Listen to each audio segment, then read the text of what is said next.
in Vamos, Boston let's to go go. behind the scenes to hear some untold stories about the making of Bioshock with Ken Levine and Sean Robertson.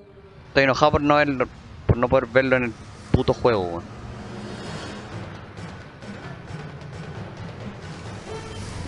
De verdad que estoy molesto, weón.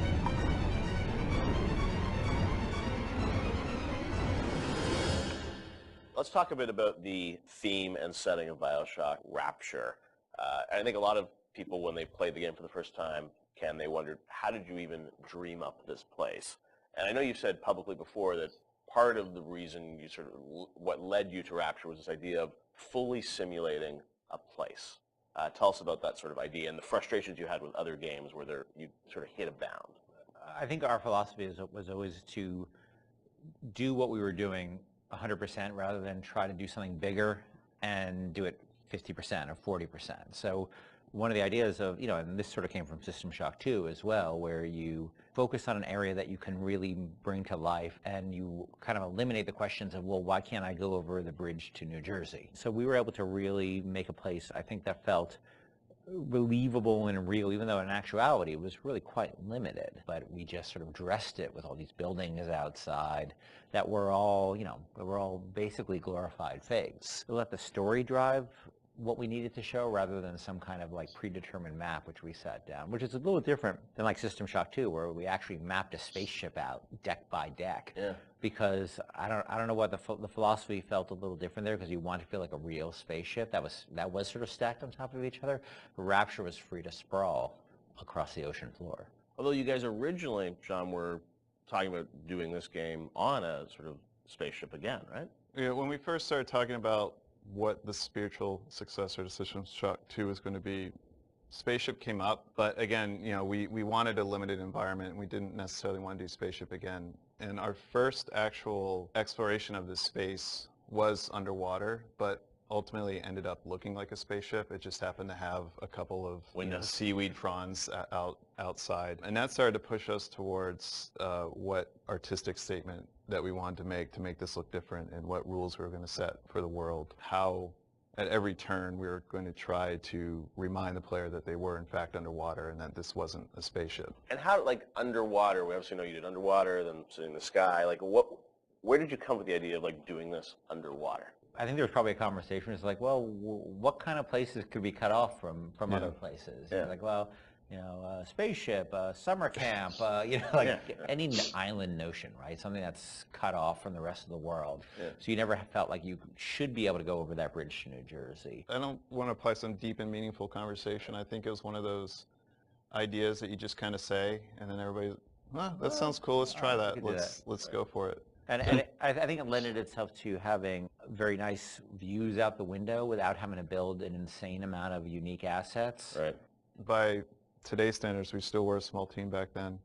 And there's an expectation that because you're underwater, the view distances are going to be short, so you can really kind of fade out into the fog at a short distance and not have the expectation that, why can't I see forever? So there's a lot of limitations in a good way that we put on ourselves by being underwater, as opposed to like if you're on a cruise ship, then you'd expect to see across the water and we'd have to deal with that. Same thing with an island. Or in a city or sky. Yeah, exactly. Which was a lot more complicated, yeah.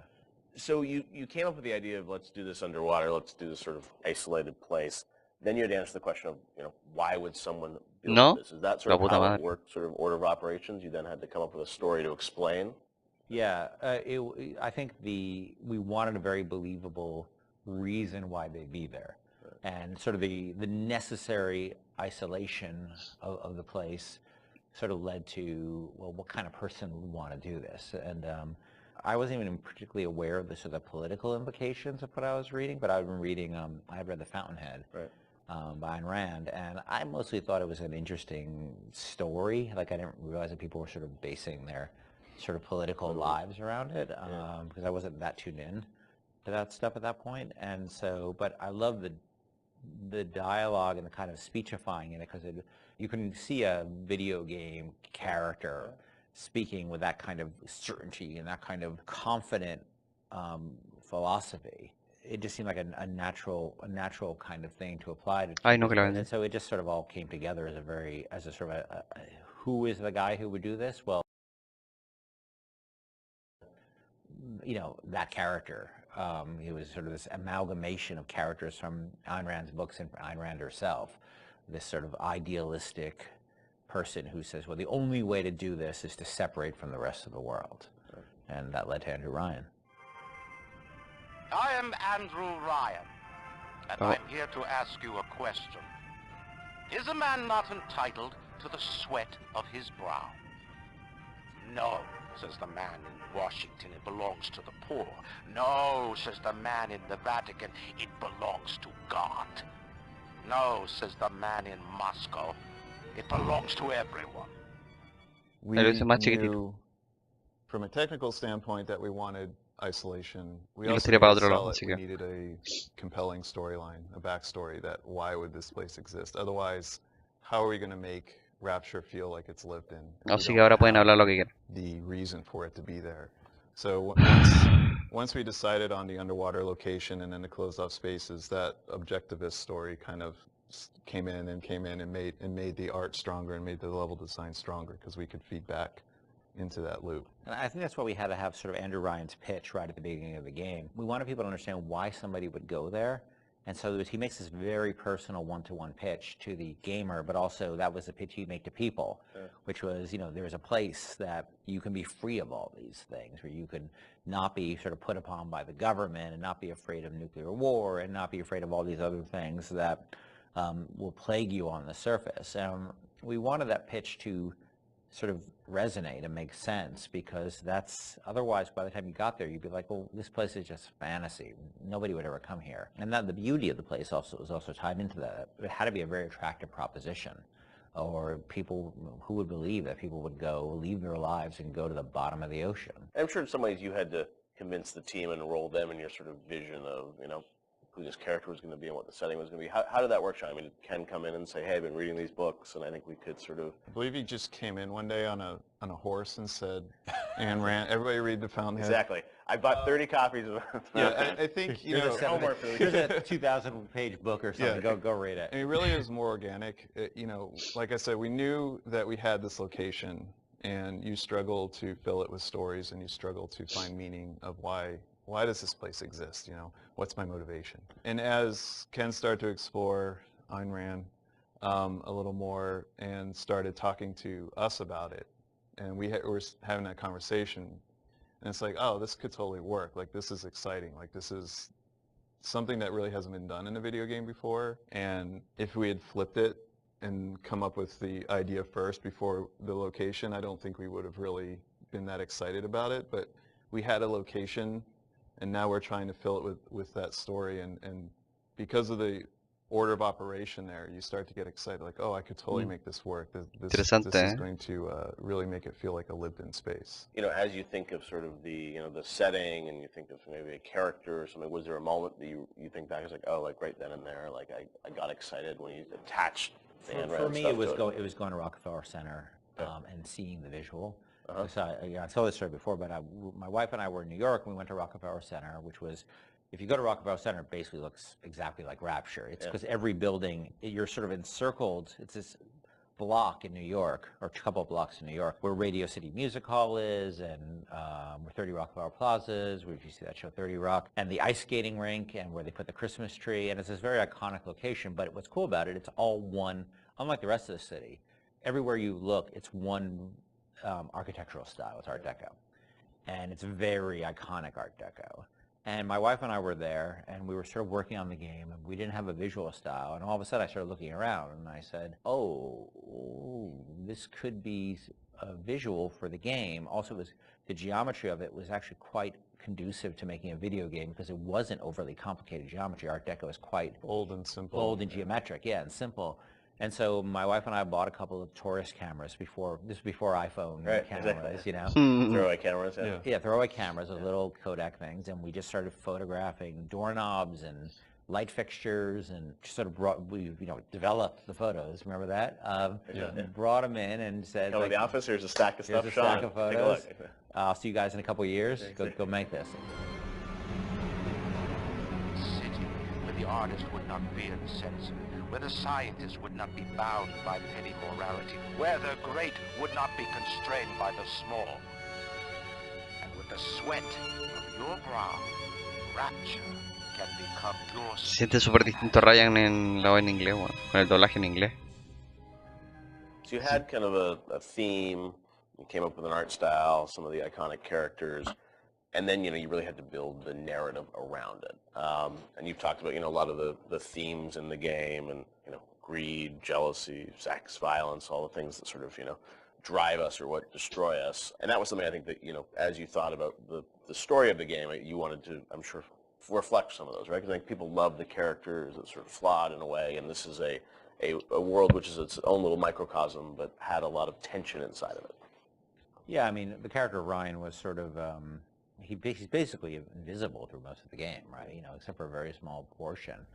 But he's very present because he exists, the city is him, right? It's such a representation of him. We never want to cut away to a cutscene where you saw Andrew Ryan, planning and scheming. We wanted him to be very present without actually being present. But once you had Ryan, once you had his desire to protect this vision of his, you just had to then come up with the characters who'd be arrayed in opposition to him. So we had this character, the Big Daddy, and then eventually the character of the Little Sister.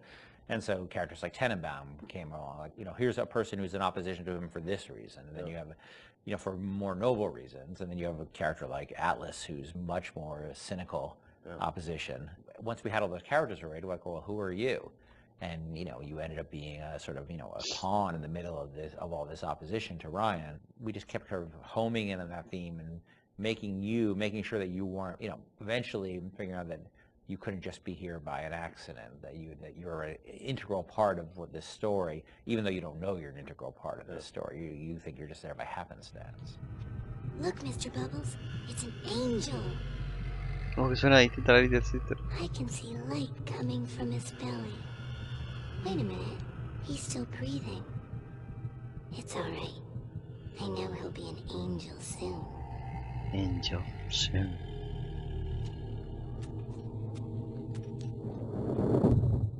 Bioshock was groundbreaking in many regards when it released in 2007, though fundamentally it shared many consistencies with Irrational's System Shock series. What elements of System Shock translated into Bioshock, and what was refined, altered, and innovated upon to create the world of Rapture? Let's take a look at the long road from System Shock to Bioshock. Sí, suena mejor en inglés. Suena más adorable en inglés.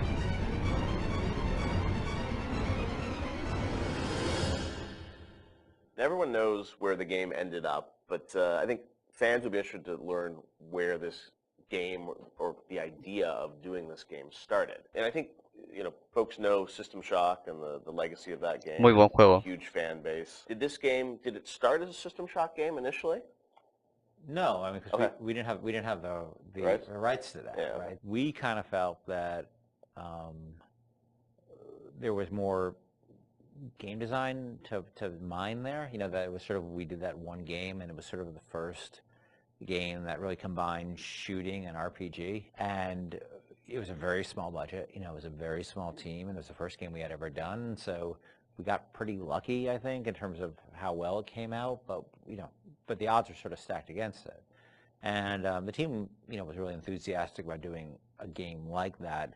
And time had evolved, and the team was much more, we had done a bunch of games together, and we were, we had a stable technology base, and we were like, okay, well, which System Shock 2 was not. I mean, that engine, no game had ever shipped on that engine. It was a very crude piece of technology. Most of us had never shipped a game at the time. So like, well, what if we had a stable technology base, and we had a team that was more experienced and more seasoned, and we had, an actual, like, art director, and, which we didn't really have on System Shock 2. What could we do? And so I think there was a lot of enthusiasm in the team to really try to do a more mature version of that kind of game.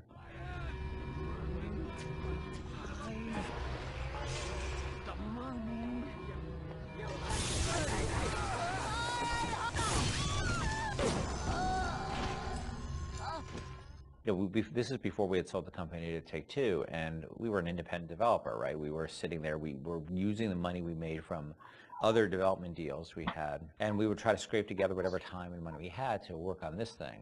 And it was not actually something I was particularly keen on doing. The team was much more keen on doing a sort of a System Shock-ish game than I was, because That's your pitching, right? Like System Shock 3 at one point, right? well, I mean, there was an actual System Shock Right. 3 that we were pitching Okay. back in the day when we were right after System Shock 2, but that never happened. Right, yeah. We couldn't get anybody interested because System Shock 2 sold like 5 copies, right? Dio súper poco en And su so as the época. business guy, the guy who had to not only just sort of write the content, but the guy who had to go out and get Ya the era un deals juego de and nicho. pay everybody, I wasn't particularly excited about doing Yo lo this tengo, because it was pero very es disappointing. es System Shock 2, complicadísimo. and nobody bought it. You know, got great reviews. It got these insane reviews, but it left us in a place where it didn't really move the needle for us in terms of making payroll. So I wasn't super excited about it because I didn't see I didn't see a publisher be interested in it, and I didn't see the audience actually be particularly interested in this kind of game. And it was really the team who convinced me to invest in this because their enthusiasm. I think a lot of them came to the studio because of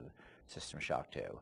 And so finally they sort of battered me down, and it's good they did, because I was not the first fan of doing this.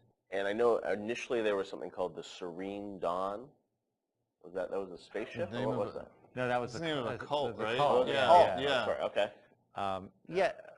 That one's, I think, been lost to the, if I remember correctly, Serene Dawn was a cult. You were playing as a deprogrammer that was infiltrating the cult, and your name happened to be Carlos Coelho, who was one of our programmers at the time. It's named after him, yeah. And there was a story notion that I always really found interesting, which was that you have these cults, and you have sometimes people who these sort of characters who are really live on the edge of the gray morality, which is these guys who come in and essentially kidnap people out of these cults or rescue them, depending on how you look at it. Because what it really is, from a functional standpoint, it's a kidnapping, right? You're coming to an adult and you're saying, you're hired by their parents or whoever, and this was in the story, it was like a senator whose daughter joined one of these religious movements called the Serene Dawn, you said? Yeah, Serene Dawn. And I always thought that was a really interesting tension of this hero who's basically a kidnapper,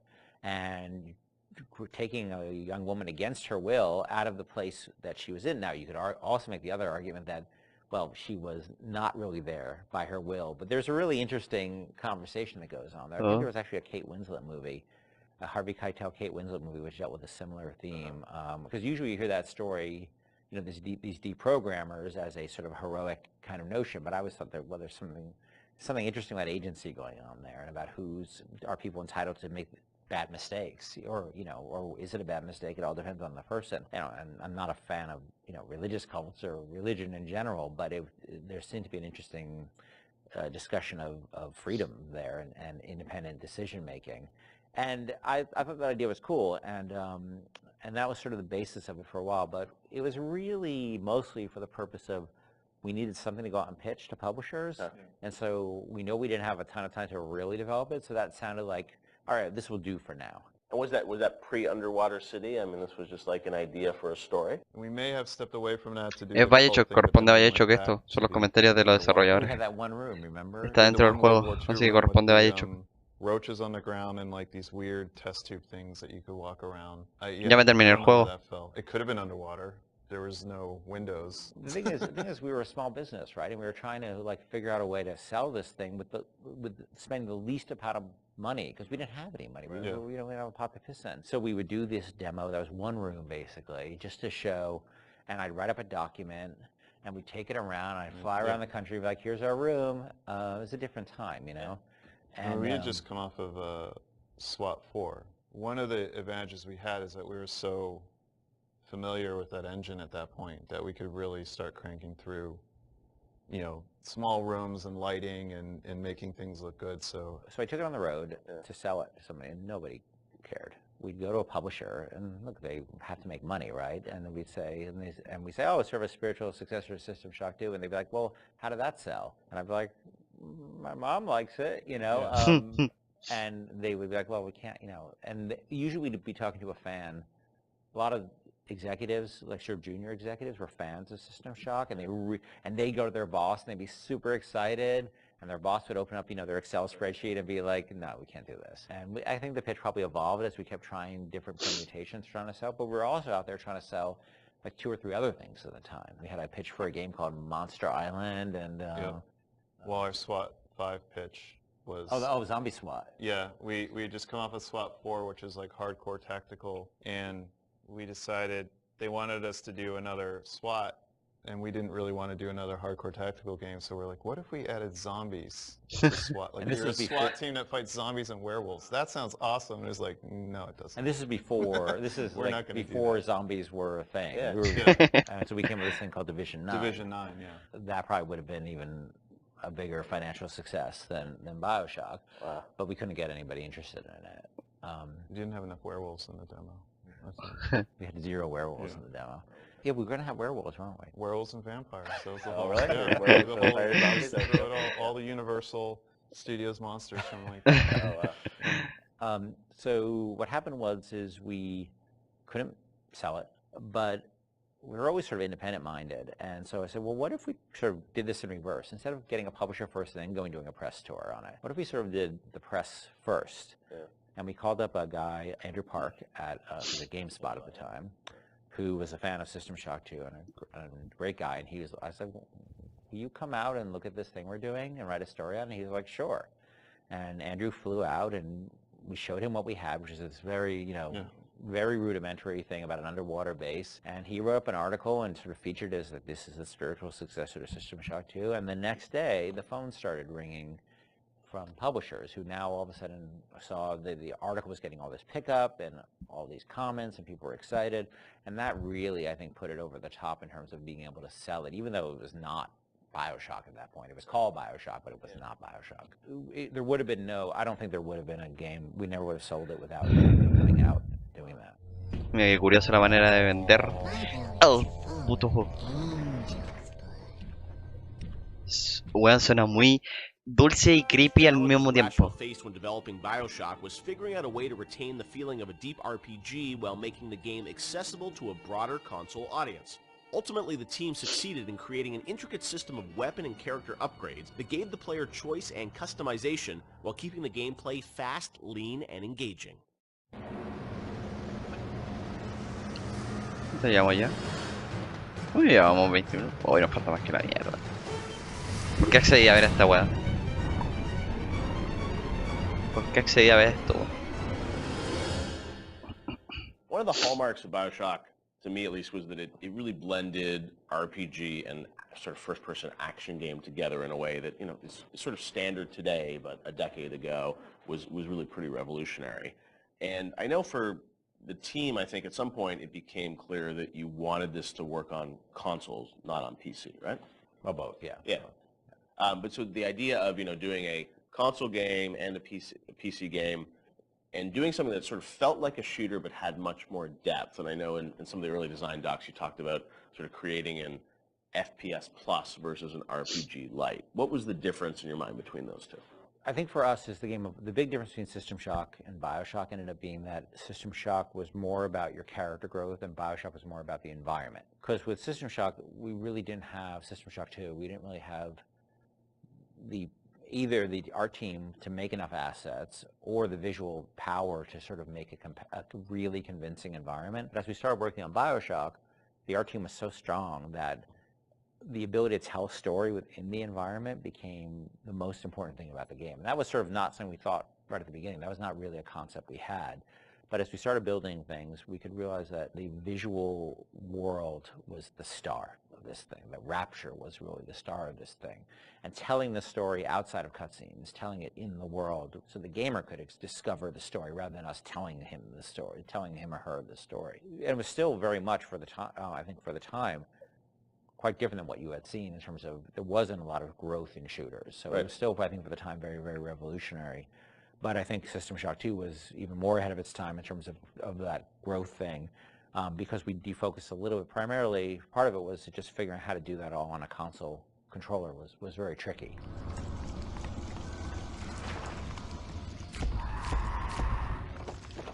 No, I remember even the early demos, people like, you see a plasma, you see like a upgraded weapon, people are like, oh, I've never seen that before in a shooter. And that was, when you were coming out of the sort of, the Quake, Doom, Half-Life, where it's like you have 8 weapons on the keyboard and you sort of knew what they were and they weren't going to change. Sean, was that something that from a sort of creative standpoint, was it Hola, always Arki. clear that that was something you guys wanted to do, or it evolved over time because you wanted to have more depth in the game? I mean, it certainly evolved over time, and each upgrade path was slightly had its own unique challenges. Like certainly upgrading the weapons, you had to design a base weapon that didn't feel like crap, still felt like something that you wanted to use, but then the ability to add the upgrades to that, and each of the upgrades can come in any order, so you have to be aware that this parts A, B, and C could come in at any different time to upgrade the weapon. In a first-person shooter, that's your star. That's the thing that you're seeing all the time.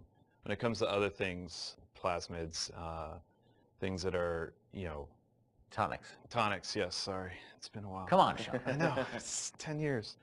Those things were more offloaded to machines that you would then have to interact with, so you're not carrying the inventory around with you.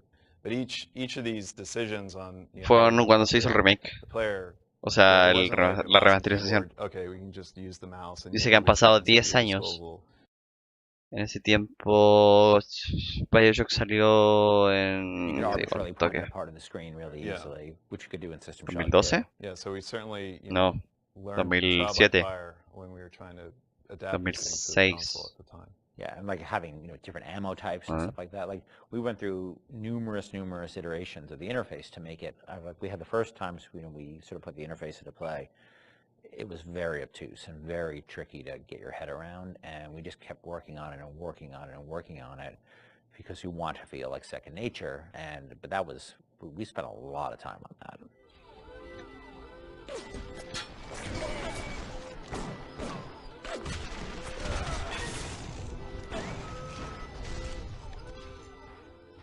What motivated the idea of having so much choice in the way you could sort of play through this game? What was it to 2007. give the player a better sense of authorship over the experience, or what was driving that?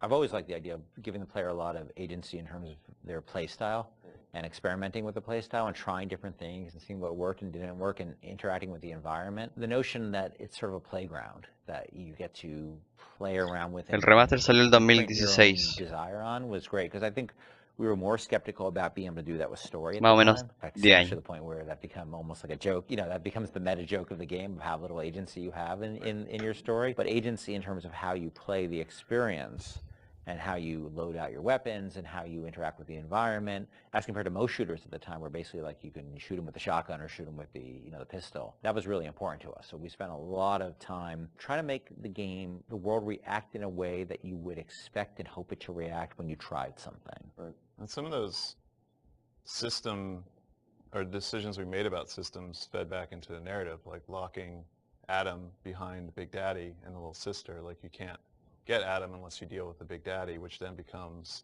a roving boss fight, which then becomes another system that I don't know if we planned that from the start or was one of those happy, like, serendipity, like, oh, this decision that we made about putting Adam behind the Big Daddy totally works because now we have a different type of boss fight that you hadn't really seen in other games. Actually, it was bad. It was the other way because what happened was originally there was no concept of Adam, and Big Daddy just had money and other treasure on them, like every other splicer. Yeah. And they were so tough, nobody would ever fight them because why on earth would you go after that guy? Right, go off a bunch of small slicers and get the same amount. Yeah. So we had to come up with a currency that was exclusive to them. Yeah. Because we knew that was where the fun was, right? But we also knew people were terrified of them, and we didn't want to fight them. Yeah. So video game development and system development is a lot like economics, right? In economics you try to encourage certain behaviors through tax, usually through tax policy. Well, you want business growth, so you lower taxes on certain segments of the business economy, or you want to encourage, people to move into this area, so you make incentives to move in here. We had to make an incentive for players to fight the Big Daddy, and Adam became that incentive. And then once you had this Adam, then you had a new piece of narrative, which they could then incorporate back into the story. Yeah. An old tasty Adam fucking drink. Stay away from her, or it is you who will be shot next. Easy now, Doctor. He's just looking for a wee bit of Adam. Just enough to get by. I'll not Bueno, las voces son hurt my little ones. Uf, las voces, Dios mío, en vending inglés. machines and that sort of whole approach to, I guess, what is kind of a tech tree, but and coming from PC games, used to strategy games and whatnot with very complicated ways of how you would upgrade things. Es But más, you hasta guys lo did jugaría a de nuevo en really inglés, weón. you had a really interesting approach to how you made it very accessible. Lo jugaría de nuevo en How did inglés, that weón, te lo evolve? juro. Did you know the vending machines were going to be there from the get-go? Well, we had vending machines in System Shock 2, so we were sort of lifting that, and I always thought that was a fun, notion to, because Sí, it's a es affordance totalmente that people distinto. already understand, they see a machine, Se siente vending ese machine, aire oh, that's where I buy como stuff, right? clásico You also del then lugar got the donde shop estaba. keep. When we talked about wanting Y una to tiene mucho make más, things, put limitations on con una voz ourselves so más things felt raspada, very más believable, agresiva, we had a mucho más, shopkeeper sitting there, más he can't fuerte, shoot más him, he aguerrida. sits there, he doesn't say anything.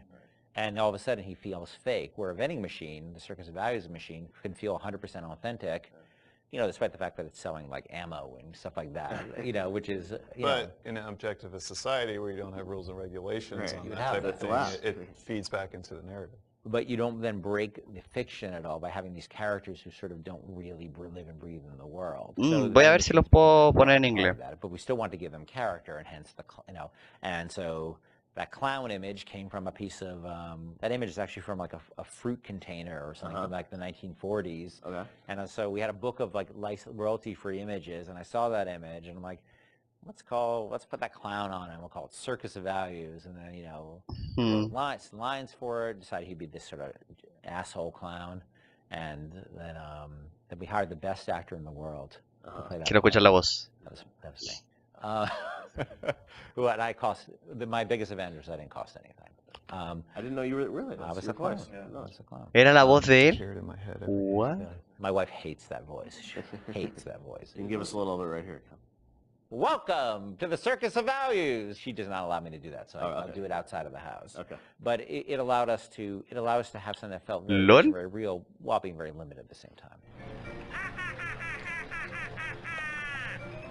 Feel your cravings at the Circus of Values. Oh, weón. The plasmids and sort of the motif of sort of the videos and how you explain sort of what a plasmid was, that was a really fun way, I thought, to sort of explain Qué loco. that. Sean, how did you guys evolve that? Because it was a very artistic approach. I think those came on pretty late too, because we were developing all these systems, and you make the assumptions because you're dealing with them every day that the player Igual no está tan mal, hay doblajes mucho peores, pero se siente que hay algunas cosas que no cuadran.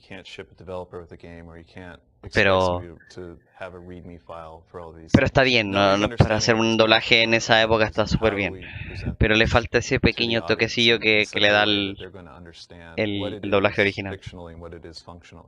Rob Waters did a lot of the animations on those, and we sit down and we write out like a little 30-second commercial of what this thing is. And again, because going back to the narrative, this is what would happen in Rapture. People are trying to sell these things, so they would come up with commercials to explain why you need this. Using that as your framework, you can then come up with all of these little gags that people will remember that have a little personality to them. But I think ultimately, nosotros no pudimos revisar mucho que ver, la verdad. To create, because they're cheap.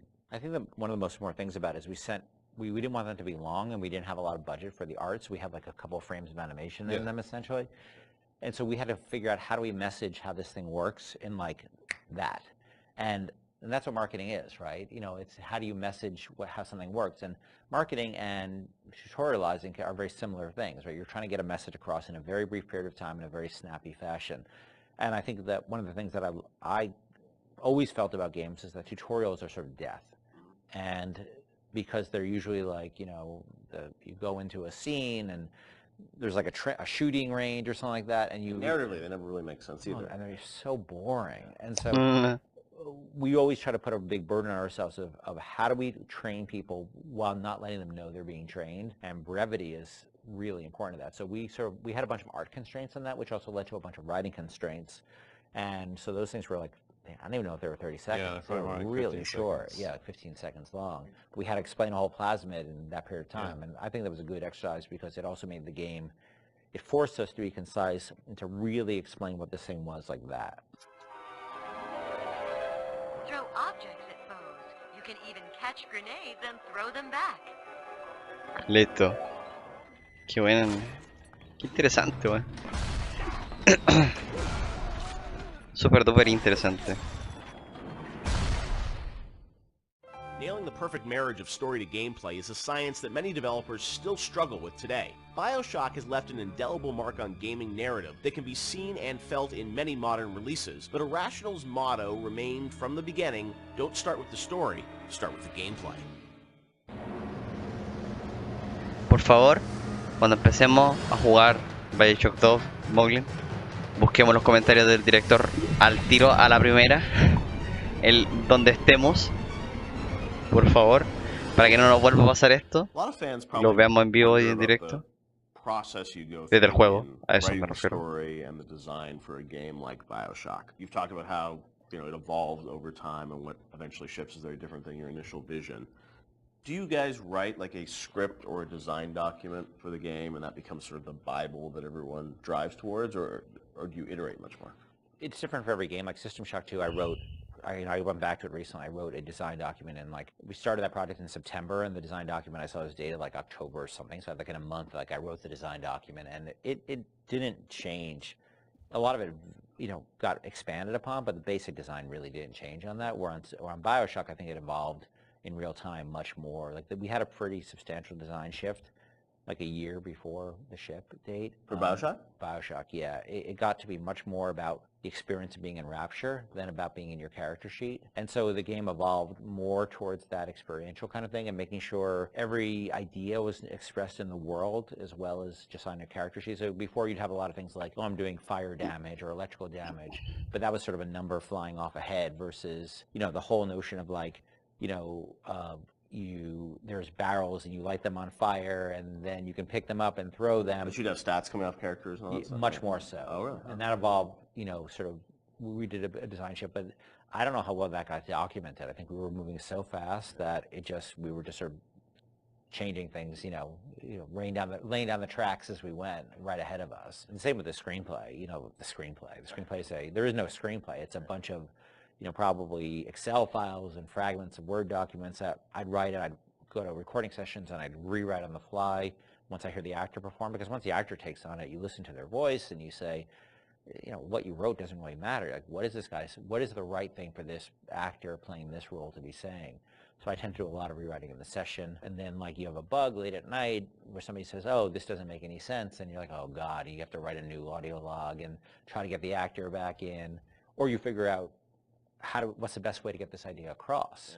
Yeah. And is it an audio log? Is it a poster on the wall? Is it a piece of text that pops up on the screen? That's always dependent on how much time you have and what actor availability is. So Estuvieron muy justos con el the tiempo. plans sort of fall apart. I think we've worked on that a bunch since on the new project we're working on, where we are trying to document things a lot better and keep things a lot more logical. But Creo que the sí. game was running so fast on Bioshock that we just sort of... early on, we got the Andrew Ryan scene in, like we'd said before, and that was kind of like the keystone. Like, Creo que we're sí, going to no put a estoy lot seguro. of work into this, so this can't change. Everything that happens before or after that don't really involve O tal vez hablan de aquí a de lot of Bioshock 2, departments working no creo. together to make a scene. Those things are very malleable, and if you need to change audio logs to represent a story, if you need to add lines or take away lines, that's very doable. And I think for a while we even had like text-to-speech. We even did that, I remember for Infinite with Booker and Elizabeth and all their dialogue, and that really didn't work very well, because you'd have these Vamos a revisar. scenes, Si no hay, no hay. Elizabeth, we need to go to Comstock, and it just... Yeah. It some was point it does almost fall had no apart, value as far as I was concerned.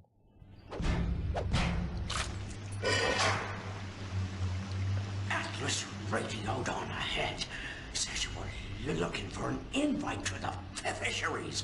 Nuts, I say. But if your head's up to the Wharf Master's office and find old Peach on research camera, maybe I could manage an invite.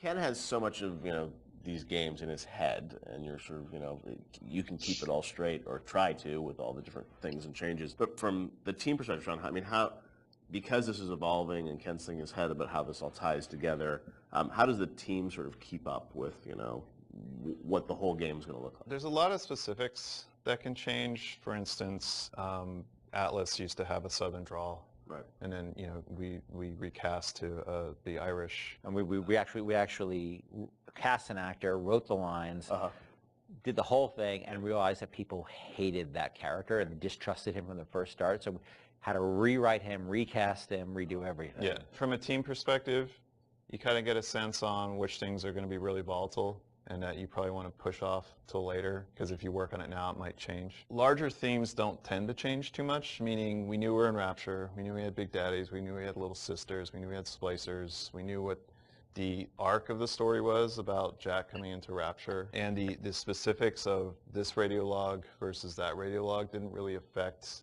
anyone outside the audio team at that time, because we could still build the environment. We still knew what the environment was. We still knew what the animations were. There are areas you learn just by working in the same space for a while that this scene, I'm not touching this yet because I know that it's going to get changed a lot. I think these themes are pretty nailed down, so I'm going to focus the team on getting these things done.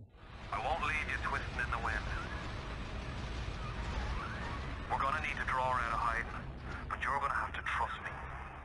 The audio logs were, a great part of the game, and something that if you're a true fan, I mean, people really go in and listen to those and piece that all together. But I imagine there's a lot of work that goes into deciding, well, this is better for an audio log versus game dialogue, and there's the act of sort of cutting back and sort of saying, we need to be clear about what the narrative is for the game. What was that process like? I mean, the audio logs, were there things you added at the end, or were those, ideas that you had for the game, but then said, hey, maybe we'd demote these a little bit and make them audio logs?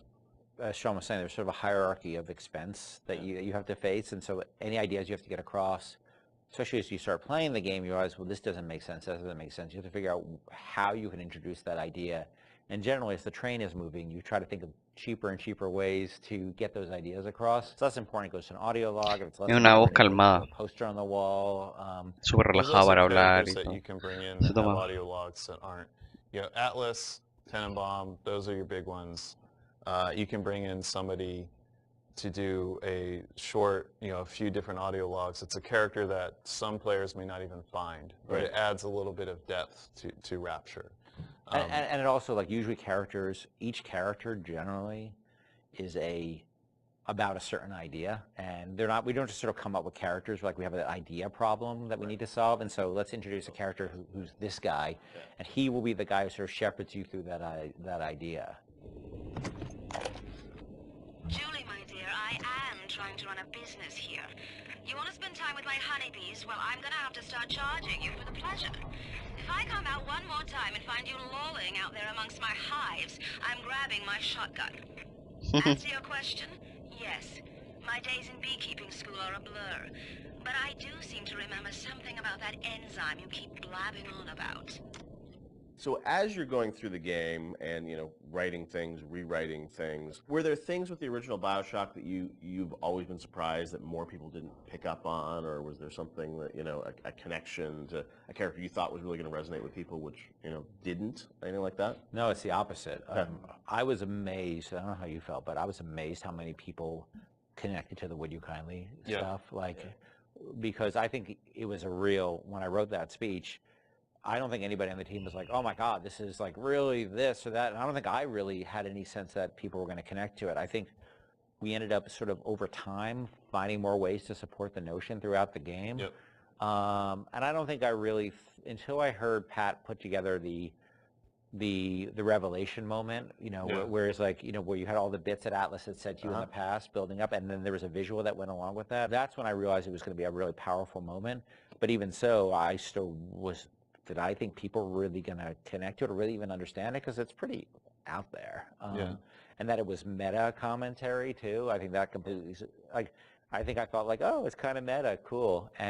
But people connected to it in a much bigger way. Yeah, the choice and everything, and also just, being able to kind of roll back and think of all those other moments throughout the game. And so, a great revelation like that, they're few and far between in games where you sort of like, then you want to play it again, you're just like, oh wow, really, that does all make sense, right? Yeah, I think as a team, we were definitely proud of what we had done. But up till that point, SWAT 4 was the biggest game that we worked on, and we had no expectation of that anybody would pick this up. Or even like Bioshock cosplay. I remember the first cosplay I saw with a guy in the Big Daddy suit, and his little daughter was in the kitchen cabinet. I think that was the first one I saw. I was like, whoa, people know this stuff? That's insane. Yeah, people were building these outfits, and that only expanded with Infinite. I mean, that sort of went crazy with Infinite, with people cosplaying Elizabeth and Luteces and Booker. It meant a lot to people, and I don't think that's something we ever saw coming, and we're deeply grateful for it, because it's one thing to make a game and get good reviews and stuff like that. It's another thing to have things that people are having their weddings themed around it, and their tattoos and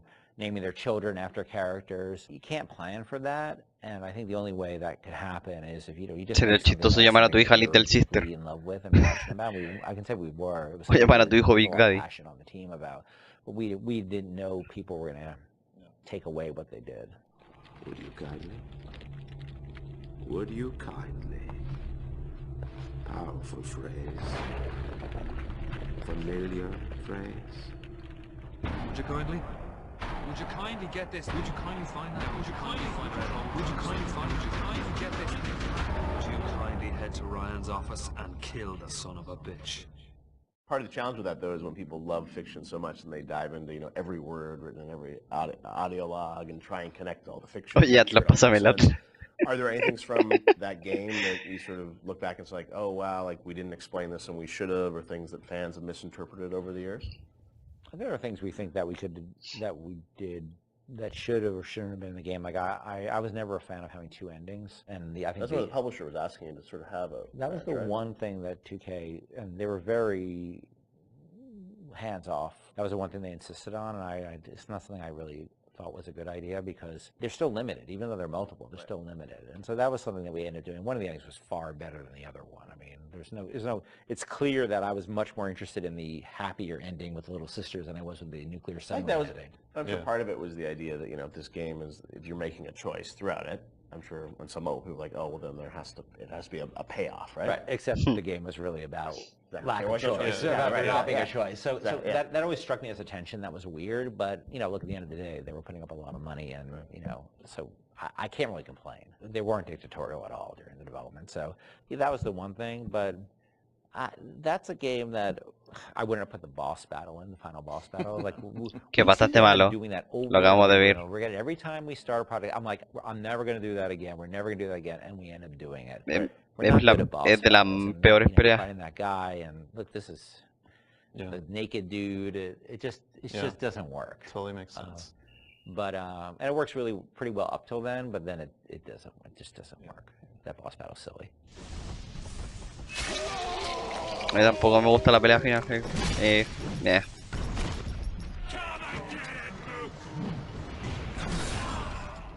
Rapture is filled corner to corner with detail and history, and the cast of characters that occupy this world are no less dynamic. Acuérdate que lo maté al tiro y fue sin mucho rodeo. A reflection of their environment, and their environment a reflection of their character. Fue sin mucha pena ni gloria al fin en la pelea. Yep.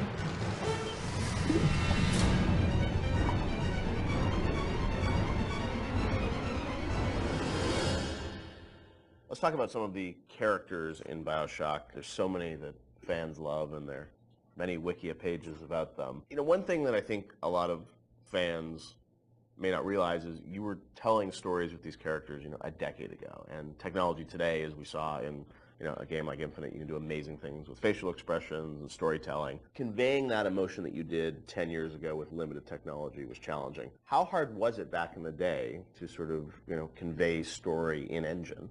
We had such a small team that, we had to show Tenenbaum or Atlas. They were just splicer models, right? Yeah, Tenenbaum was Ladysmith, which is there's a reason that she's in shadow behind glass, and it's not to be dramatic. It's because we couldn't afford to build another. Really? Yeah. So just something as simple as that, like you couldn't afford to build a model. We didn't have the there we didn't have the, we had a few character models in the game. There's maybe 8 or 9 character models. Really? Yeah.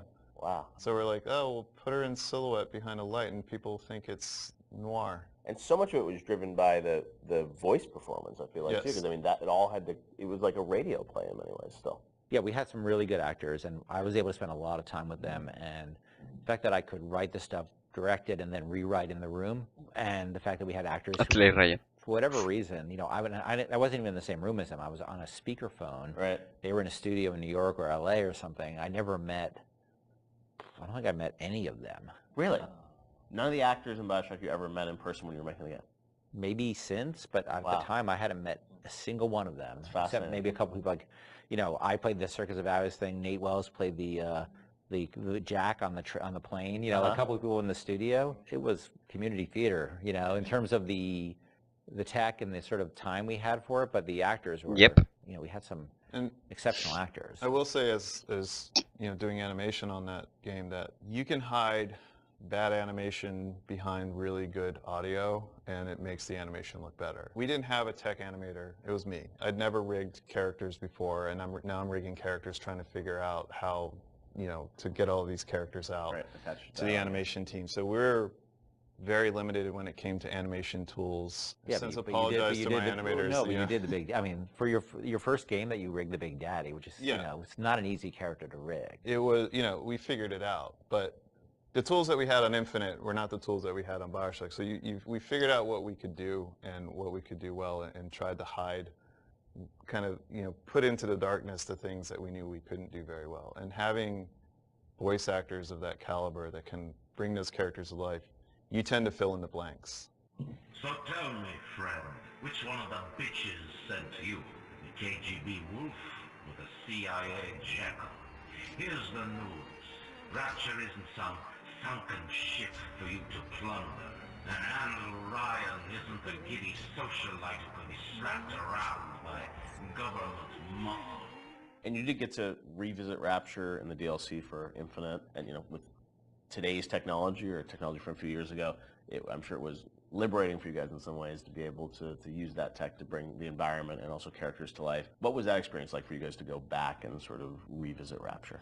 It was liberating because we got to revisit it, but we also, I think when we started, thought we'd be able to go reuse some of the old assets, and they just didn't hold up anymore compared to the Infinite assets. So we basically had to rebuild, not just rebuild everything from scratch, we had to reimagine it from scratch because, you know, we had the ability to make it look grander and bigger, but still feel like exactly like Rapture. It is a different kind of, we're making a different kind of experience than Bioshock 1, so it was tricky to make it feel like it was the same kind of game, because it wasn't. You know, the first one was sort of an action game, the second one was really a stealth game.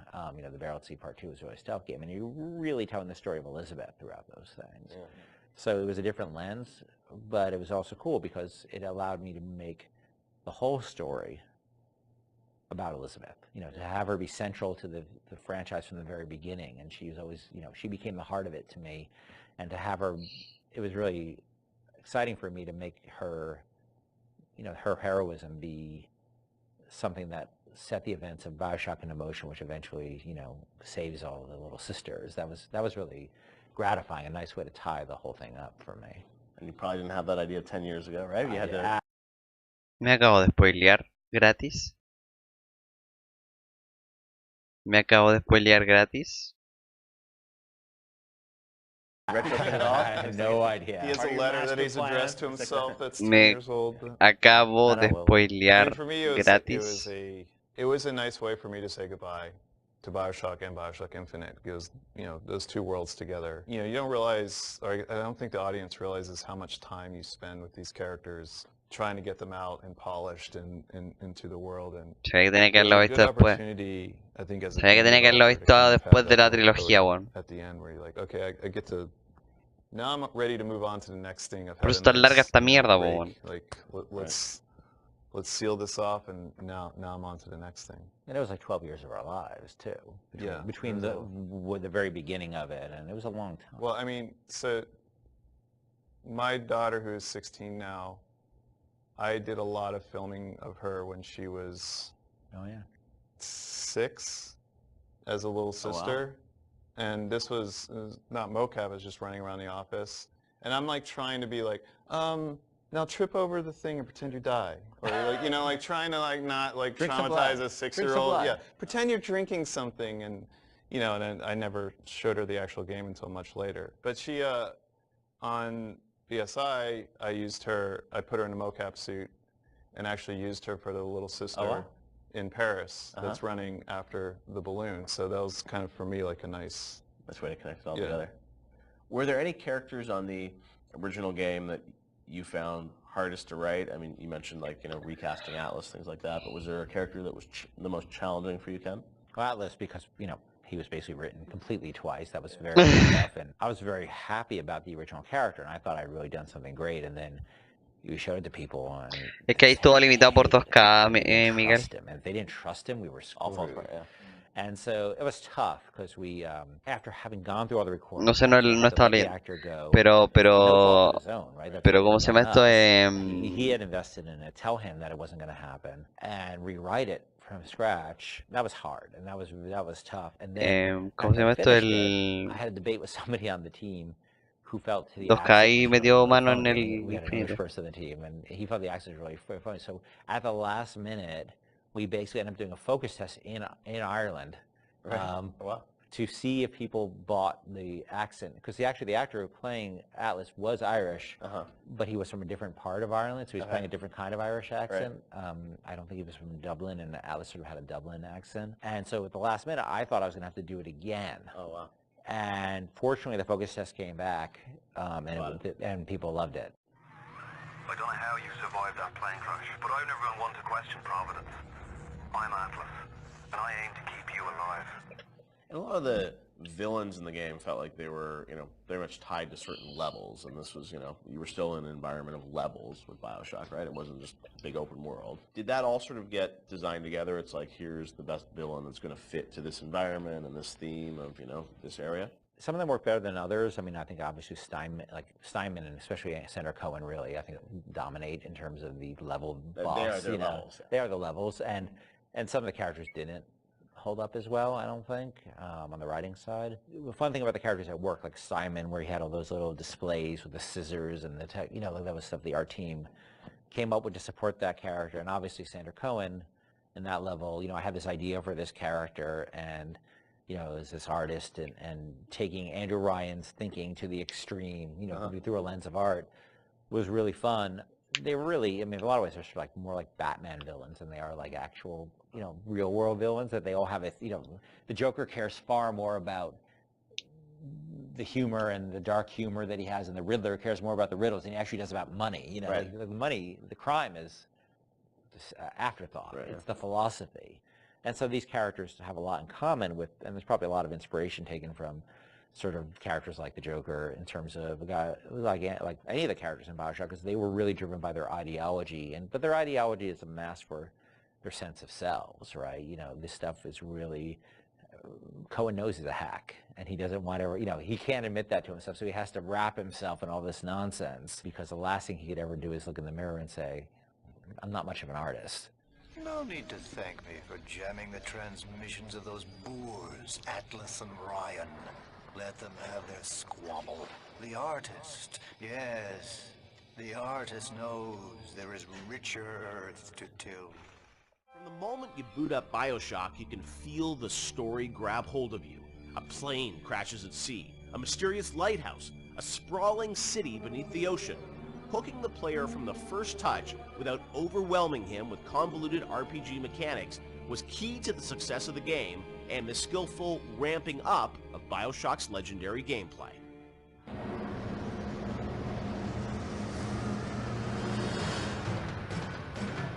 ¿Qué más que la mierda, weón?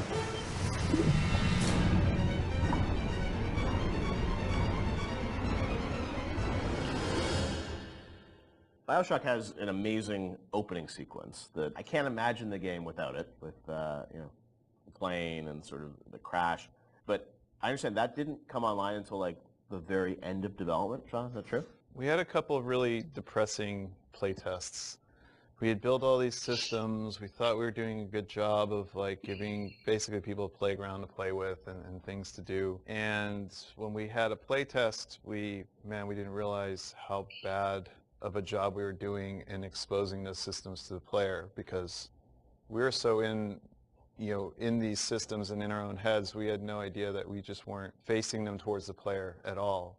So after that playtest, we took a long, cold look at what we were doing and realized that we had to we were confident enough in the systems that they were going to be fun and meaningful to the player, but we really had to think about how we were going to introduce these systems to the player, and in such a way that they understand why the systems were there. Like, you can't ship a README file with the game and expect people to read it. Like, it has to be part of the experience. So the challenge is, how do you introduce people to these systems, but do it in such a way that it fits within the narrative? So we had to integrate all of these things into the story cleanly so that the player felt like it was one, one smooth experience. And I think the zap 'em and whack 'em thing was one of those. And the 1-2 punch. Yeah, the 1-2 punch that came out of that. The plane sequence at the beginning, I heard a story that like a programmer put that together in like a day or two, and it was a very last minute thing, right? It was, so we had done a focus test, and we had, it was one of the most depressing experiences of my life, because we were very close to being finished, and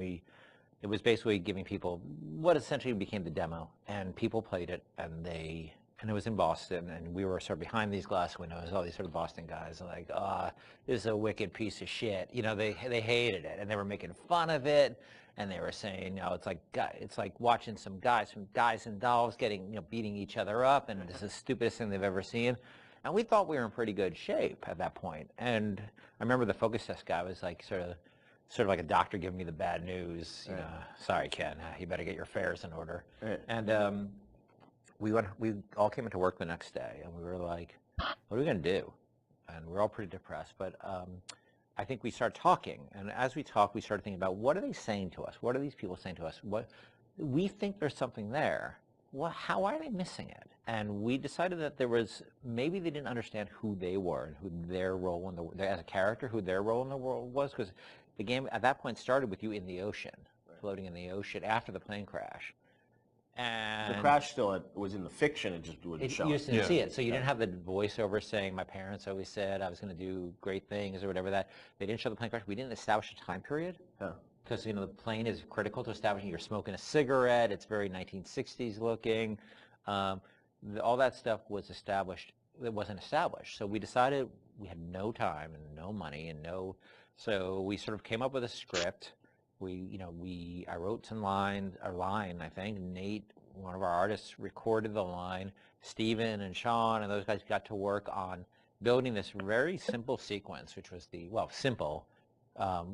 relatively simple sequence. And then the plane crash actually happens over the Bioshock logo we already had, but we wrote a radio play behind that with altitude of the crash, and that I think set the emotional, and the people screaming in terror on the plane crash, that set the emotional tenor much better and explained who the player was. And all of a sudden we released, then I think the next real encounter we had was people playing the demo, public encounter, and all of a sudden it was a very different experience. No, I remember even back in the day, I think we did a thing on TV where you kind of talked about it, and it was like that night, and I remember that night, like people on the forums were just like going nuts. And even though the game had a lot of press attention, when people finally got to play it and go through that sequence, I just remember there was this mass sort of excitement around it, and then the game shipped only a few weeks after that, right, or a month after that?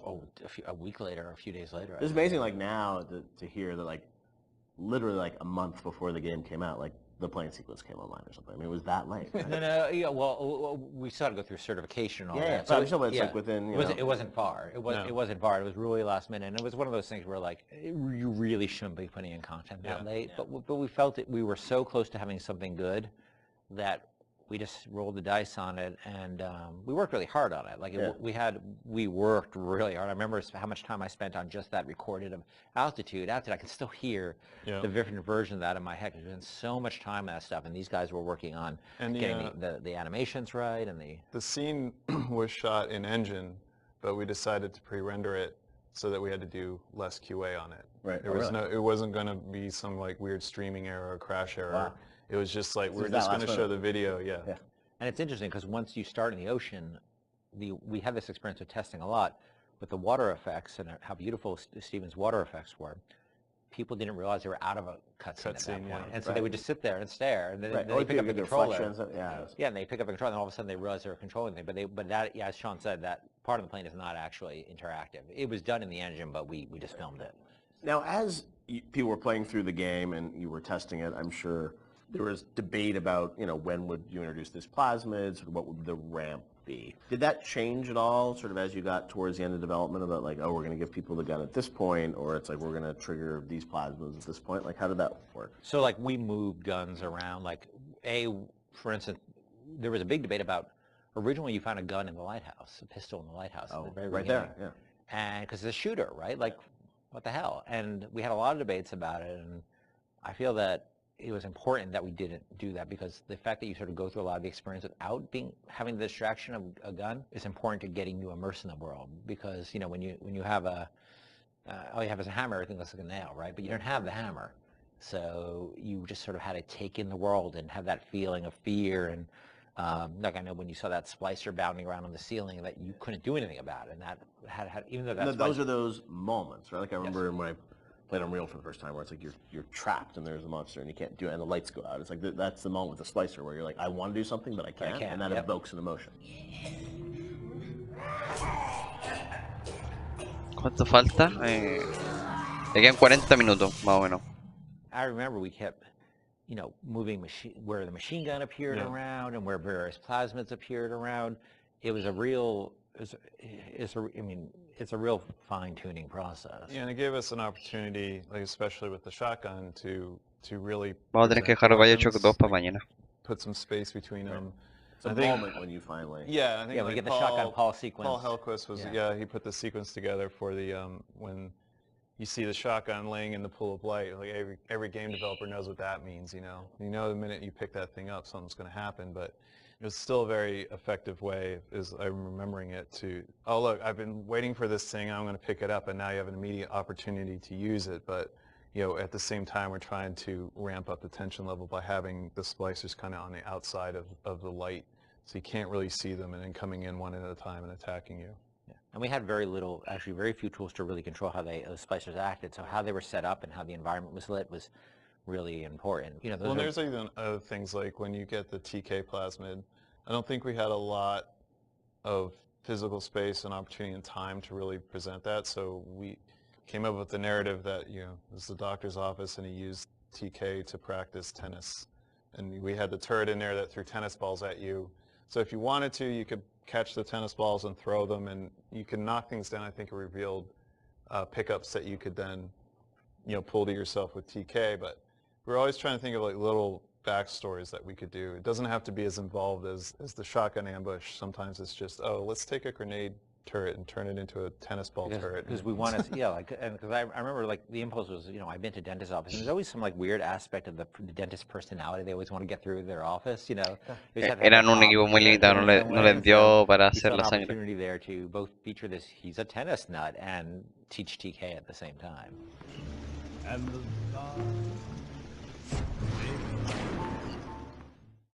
Rapture is overflowing with memorable locations and set pieces. In developing a world that feels organic, lived in, and functional, Irrational managed to create a space that feels perfectly suited to the story and action that takes place in it, which begs a question: did the plot shape the location, or did the plot fit squarely into a world that was already established?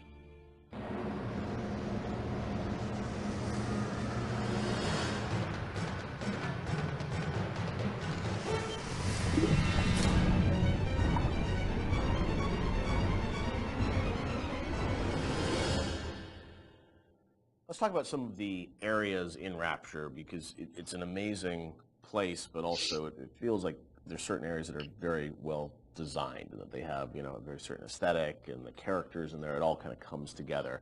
Ken, do you have a part of Rapture that resonates the most with you still to this day? I think the opening is always going to be the most important to me, because it's we spent a lot of time there, and it was all, for me as a challenge as a narrative guy, is sort of how do we set up a very complex series of events and a very complex notion, and all this, you know, Andrew, with so much to tell, Big Daddies and Little Sisters and Andrew Ryan and the time period, and do that all without cutscenes.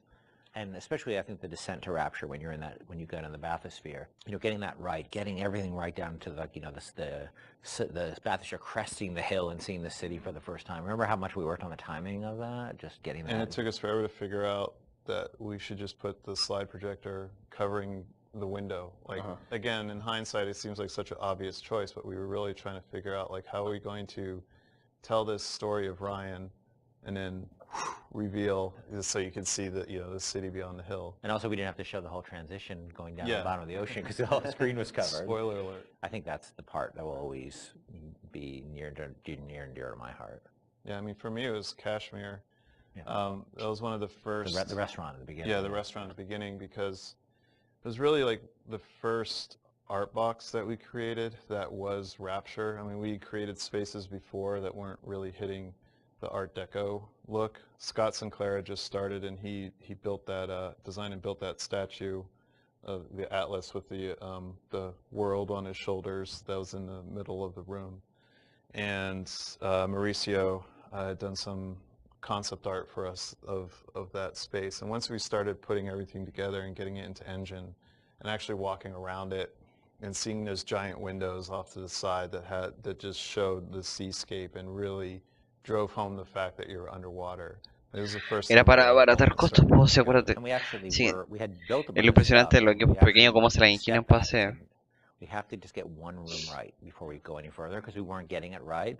And so Mauricio did that concept drawing. Yep. We worked really hard on that statue, and that statue I think was the first object we really built in the game that was like a Bioshock. So we just stayed in that room for like a month until we got it right. And I think the original concept actually had a tram Yes, running through it it. did. So it was like even more complicated, and that was one of those things where we had to keep pulling back to really focus on what the bare essence of that room was. Were there parts of Rapture that you never were able to realize that you sort of still missed? The zoo. People We talk had a about zoo Frolic, right? that I was excited about. Not everybody was excited about the zoo, but I don't know why I was excited about the zoo, because it would have been a nightmare. We had another area that was prior to Arcadia that was more of a straight up agriculture, forest type of area. Before we had the bathyspheres, we had a whole sort of subway transport system in Rapture, which we spent a lot of time thinking about, and then just realized that these little submersibles would be a much more realistic and much better solution. And you were going to be able to move between locations in that subway system? Yeah, much like the bathyspheres, but they were much more integrated throughout the space, and we really want to support them. And we just realized it was not really relevant to what we were doing. Were there certain locations or areas where you knew a certain narrative point, needed to happen? Like you look at, the reveal of sort of Atlas's true motivations. Like, was that like, oh, we've got to do it this level because it fits the story? Or was it more that you sort of like, you had the game laid out in a certain order and you just built the story on top of it? I think the big one I can think of is that you encounter Ryan in his sort of like that he would live in an area of industry. Okay. So he lives in this very industrial area because that's where he would feel most comfortable. And that we wanted his office, his lair, to sort of be not in some residential zone, but where he wants to wake up and smell the grease fires and and the machines and the smoke. That's in his lifeblood. Industry is his lifeblood. But it also had to be very theatrical. Like if you look at it now, it doesn't look like an office. You kind of know it's an office because the story is telling you that. Set, yeah. And we had some old technology that was laying around in the game that would control environment settings. So old system that we had would let you do high pressure, low pressure, medium pressure. And those would affect lighting and other like post-process things in the world. And that was a system that was cut, but because the code was in, we were always trying to figure out ways to use it. And one of the ways that we used it was in the Andrew Ryan sequence, because we didn't have a lot of narrative storytelling tools. We were basically switching the atmosphere to get all the lighting changes. So whenever a light changes in that scene, we're telling the game that the atmosphere is changing. And then the preset atmospheres come in and shine the spotlights on them or bring up the house lights when we need them to. It was very, very early on. You could change the pressure in the areas, and that would change how explosions worked and all this stuff like that. And we just couldn't figure out how to make it gettable for the player. We couldn't make it feedback, but we still had all those. That moved a lot of levers in the game, so we still had the system. So we used it for the sort of theatrical cues of the, very theatrical cues of Ryan appearing, the lights going down where you are, and the lights coming up where he is, because the engine didn't have those tools by default. The assassin has overcome my final defense, and now he's come to murder me. In the end, what separates a man from a slave? Slave. Money? Power? No. A man chooses. A slave obeys. And there was a great sense of sort of artistic progression as you went through the game too, and that each level had its own sort of voice. Was that something that a lot of games as they move further in development, it's like, oh, we sort of ran out of time. We can, it's like we're just going to sort of repeat this and change the color palette. It felt like, for the team, it was very defined from early on that you wanted each sort of level, which they were levels back in the day, to feel distinct. Yeah, we had sort of experimented with that back on System Shock 2, back when every Doom level looked pretty much like every other Doom level, because they were just sort of working on the same set of assets. We decided with our very rudimentary tools in System Shock 2 that we would progress with color, and every deck would feel different from a color standpoint, even though most of that was lighting, or textures, nothing really more. But we had the tools to actually, sort of theme levels. I think a lot of this goes back to, I think my first memory was actually from when I was 1 year old at the Montreal World Expo. You remember when you were 1? Well, I remember being at something at this World's Fair, which I didn't realize I think was in 1967 when I was 1 year old, a little over 1 year old. Wow. And I was on a theme park ride they had and I remember being at this thing where a big bat flies out of this sort of thing and comes up. I don't know why I was a 1 year old was on this ride. I'm not sure, sort of a haunted housey kind of ride. And I remember loving it. And I think that stuck with me. So the notion of sort of theme parky themes and settings, and Disney World does a great job with this. You go to Disney World, they theme areas. So themed areas are something that always resonated with me. And Bioshock sort of always has had this notion of feeling of theme in different areas, much more than the real world has. Like you walk from building to building, most of them you can't really tell them apart. You walk from walk from a floor of an office building to another floor. It's not going to look any different, but we always felt that was really important. And there's also, if you look at SWAT 4, saw some early experiments with this, especially like the serial killer's house level in SWAT 4, which is probably one of the most dense levels that we ship, but you were trying to tell a specific story with that. And going straight into Bioshock and using the same exact engine that we were using, and we were very comfortable at that point with how the engine worked and how to art up these rooms, gave us a leg up when we sat down and really thought about what stories are we specifically trying to tell. And one of my favorite anecdotes from this time period is with Sander Cohen. I think it was Nate Wells and Stephen Alexander sat down one night, and they came up with a backstory for every dead body that you find in that space, and then they told that story with the props that they could. Even if it was just like, this guy crawled 3 feet and then shot himself in the head because he was sad about something, they put those marks in, maybe put a picture next to the guy, and then he shot himself. So they really did their homework and tried to add the backstory for everything that you're going to find in that space. I've got Atlas's goons hitting us non-stop and 2 dead mechanics just this week. We need to control costs. If I wanted to deal with amateurs, I would have stayed on dry land. Iconic and haunting, the Big Daddy and Little Sisters of Bioshock immediately captivated the public's imagination. Big Daddy encounters defined the Bioshock experience, creating new mechanics and techniques that had not been seen before in gaming.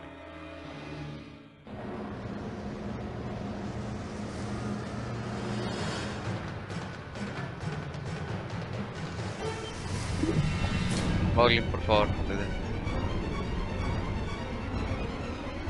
La imaginación está llegando a muchos límites. So Big Daddy, Little Sister, such an iconic moment or series of moments in this game. I'm fascinated about how that got layered in, because we talked a lot about the setting and the tone. That is still, to me, a mechanic that I remember was very unique about, choosing to engage the Big Daddy and being a fight that is going to be very aggressive and different than a traditional boss fight. I know you had an idea, Ken, of sort of 3 different types of AIs interacting in the same world.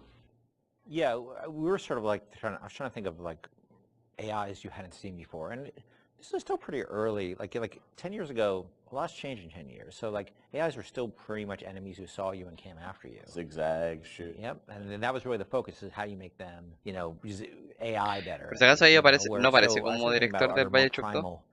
Por eso las ideas parecen tan distintas. Según lo que han dicho. Nature shows, and it's like observe the mother tiger taking care of her young, one of those kind of things. And I realized that we don't even need a narrator on those shows. We understand certain behaviors just by looking at them. They're very primal, like somebody protecting their young, the predator-prey behavior. Those things were you don't need dialogue for that. And AIs at that point, we didn't have the ability to do a lot of sort of smart AI. Yeah. So I said, well, what if their behaviors are just very primal and we can model this behavior? So aggro rules is something we knew we can model, right?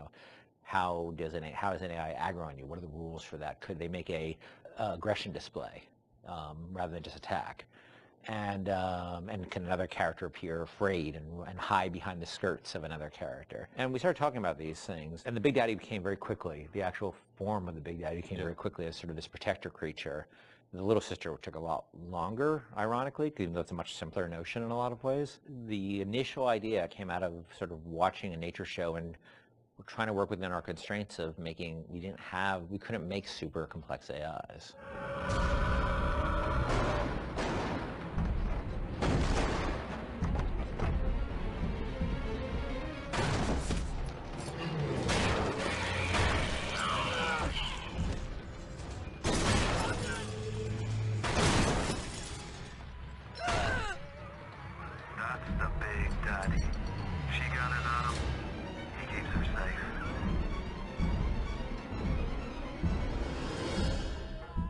Because when we first got the system up and running, this is before the play test, we weren't really thinking about player facing these things. And we had this entire system set up that completely simulated what would happen. And you'd play through the vertical slice and you walk into a room and everybody's dead because the system would work perfectly. You weren't there to see the fight. Yeah. And we track they weren't called Little Sisters at the time, but we track how much they were harvesting, and it was all like a Command and Conquer level simulation. Yeah. And players didn't care or notice. Yep. And so we just abandoned all that stuff. Yeah, so that took us a step towards, how do we present this to the player, then how do we make the gatherers, which we called them at the time before Little Sister design came on, like how do we make them empathetic towards the player, how do we make the player want to engage with that, because at the time they were just slugs. Right. So which is a horrible design. Originally were slugs, right? Yeah. Not actually. Which is a horrible design in so many ways because you don't care about slugs, and they're also on the ground, so you don't see them. They're not like at eye level, and they're dark. So. But you still have the trailer had like the same, or not the trailer, the demo, or prototype we did. So had the Big Daddy sort of like interacting with the little slug. And slugs crawl around the Big Daddy? No, it's this awful little mesh. Que todo esto cuando tú cosechas el líder sister aparece esa babosa. And they were protecting. And they had protecting the beetles. The beetles? What? And the Big Daddies had 2 drills. They didn't have a hand, so there's no way they could like. It's just fascinating because like the Little Sister, it's like there's such humanity in it, which you really connect with. Which seems like you would think that would be the obvious thing. Yeah. We're not very smart. The idea of sort of choosing to engage the Big Daddy. I mean, when I was first time I played the game, I mean that was always profound because you sort of sit there and like, am I ready for this? Am I ready? And your choice to sort of like the kind of opposite of stealth, like when you want to be discovered. Was that always the mechanic with the Big Daddy?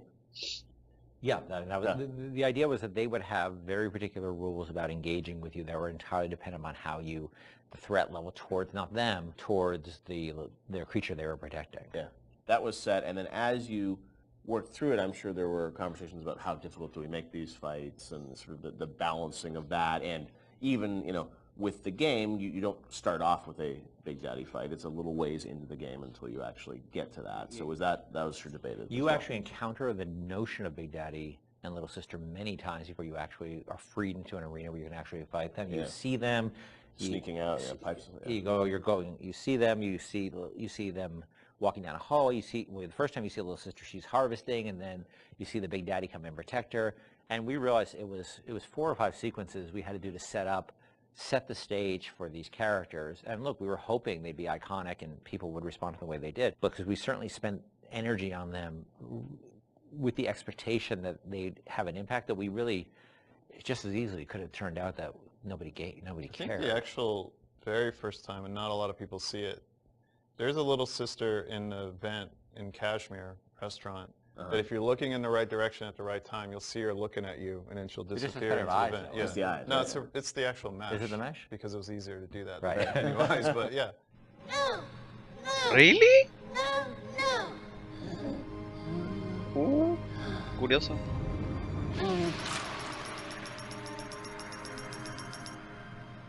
Thank you. The path of the righteous is not always easy.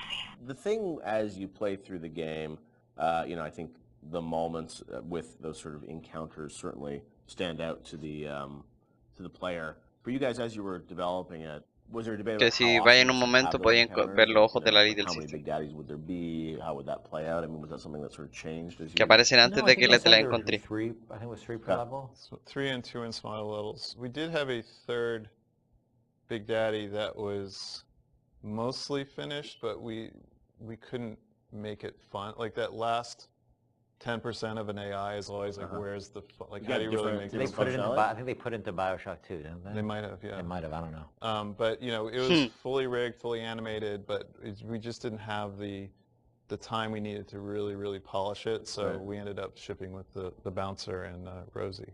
Hunting the Big Daddy, that demo was a huge moment, I think, in the game's kind of marketing campaign. And that really, I think, sold the tension of that battle. When you showed that, did the entire game feel like that, or was that really more of just like a vertical slice of what you wanted the game to feel like? That at that point was more what we wanted to feel like, because the Big Daddy was still had a lot of problems at that point. But we were confident we could do Mira, that. si tú lo podías We quemar. wanted to make sure that was an experience we could deliver Nunca hice on. eso. And there weren't. It was like it functioned, but it would do really weird things. Like it had this tendency at the time to, if you did the wrong thing, that it would turn into basically a super ball and start like a tiny little super ball. The Big Daddy would turn to a super ball and start bouncing or off the ceiling and walls like a million miles an hour. Do you remember why you did that or what was going on? I'm sure it was some physics bug that And so that actually happened. Sometimes we were doing the demo, and Joe Falstick, who was the guy running the demo with me in Barcelona, was very good at making sure that he turned away from the Big Daddy. Like, oh yeah, I guess we killed the Big Daddy. He must be dying over there. But so all things were functional, but they weren't really. They didn't have all their bells and whistles on yet. It was really good for us because it sort of gave us some confidence that people would respond to just the notion of watching Little Sister and biding your time and choosing your moment. Well, it gave us confidence, but also gave us a tool that the development team as a whole could gather around and say, we want to make it like this. Like, yes, a lot of elements in that demo were scripted, but they provided a framework for us to go back and how do we make that so it's not scripted? How do we make this robust enough so that the player can actually use these systems? Yeah. So it was something that we could point to and say, all right, how are we going to do this? Like, let's break it down and let's figure it out. And that was like in September, and actually the game was done in February, March, so we weren't that far off. Yeah. We were a lot went into it in those final months, but it was a big confidence boost for us because we thought it was the most important thing about the game, besides the world, was this sort of Big Daddy, Little Sister concept. And if people didn't care about it, it would have been a problem for us because we spent a lot of time on it.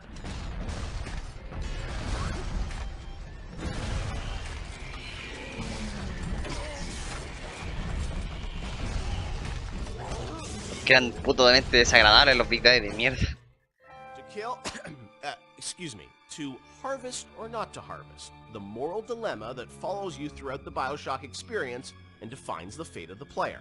This choice lays at the center of your Bioshock story and has repercussions that can be felt in nearly every facet of the gameplay.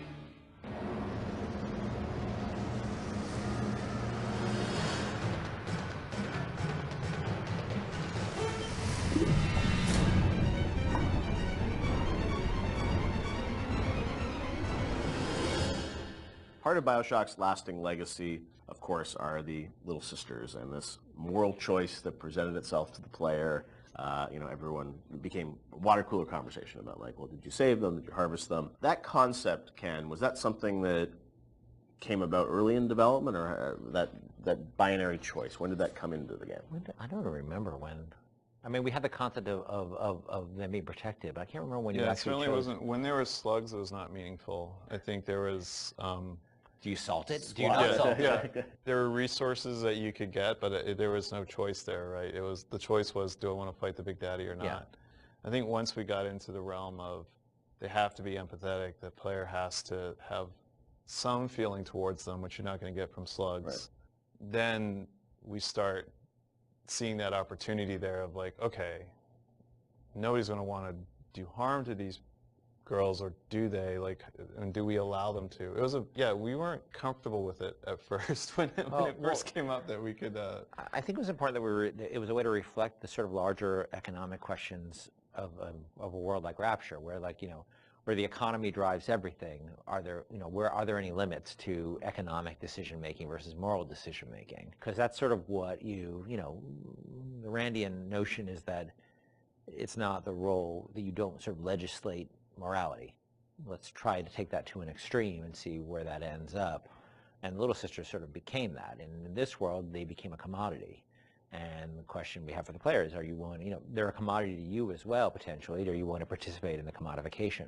There was, I think, a fair amount of nervousness internally at the publisher about it for a little while, but pretty quickly they were able to sort of say, look, we trust you guys and go, do this. And I only had a few, the press, and this sort of happens over and over again, the games press worried a ton about it and would wring their hands about it. They ever recognized it was a setting topic, but that it was done to a larger purpose, that it wasn't just sort of like, hey, this is the game where you kill children. And whatever, and that was a sensitivity. I know that you guys wanted to call them little sisters, not little girls, and it wasn't it wasn't killing them, it was harvesting them. And I mean, you did some things probably on purpose, right, to sort of explain that this, you weren't doing anything vicious to them, right?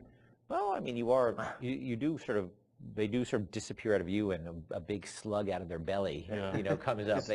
We didn't want that to be graphic. We wanted to be very clear that you were killing them. Yeah. But it was not intended to be a prurient in terms of, hey, this is a simulation of pulling a sea slug out of a little girl's belly. But we wanted you to understand that you were making a very diabolical moral economic pact there. And we think that came across, and I think it came across well enough. And I think the test of how well it came across is, I think most people didn't really thought of it as am I willing to do this thing or not? Right. And people would tell us stories how their girlfriend saw them harvesting, and then they literally slept on the couch that night. Right. And that's that's an interesting, that was interesting how people connected to a 3D mesh that's really no different than any other 3D mesh in the world. This little sister, she's not a person. She's a 3D asset, a virtual 3D asset, right, that has a voice actor connected to it who's an adult woman. And nobody was actually getting harmed, but people still emotionally connected to them and made an emotional connection. And also, I think when you're playing, you don't really know what the impact of that choice is. Yes. And that's sort of the curiosity of you're a gamer, so it's like, am I going to game the system? Which one should I pick? How does this impact things? As you go through the game, it's never really fully clear what that choice is going to lead to, right? And the ambiguousness of that was something you wanted to sort of create mystery around throughout the game? Yeah, we went back and forth a lot about what the rewards for harvesting versus saving would be, and actually I think we should have really pushed further that the rewards for saving were should have been much more meager than the rewards for harvesting, just to really sort of push you up against the wall and say, are you going to stick by your moral guns here? Because you're going to pay for it. Because that's usually the way life is, right? It's always harder to take a moral path than it is to take an amoral path. But there's incentives to take amoral paths because it's the easier path. Qué curioso eso, cómo lo toman, esa perspectiva. Súper interesante.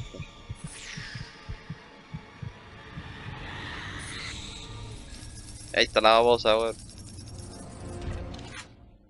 As you play through the game, eventually you get to the ending, and as we know now, there were sort of two endings that were affected by that choice.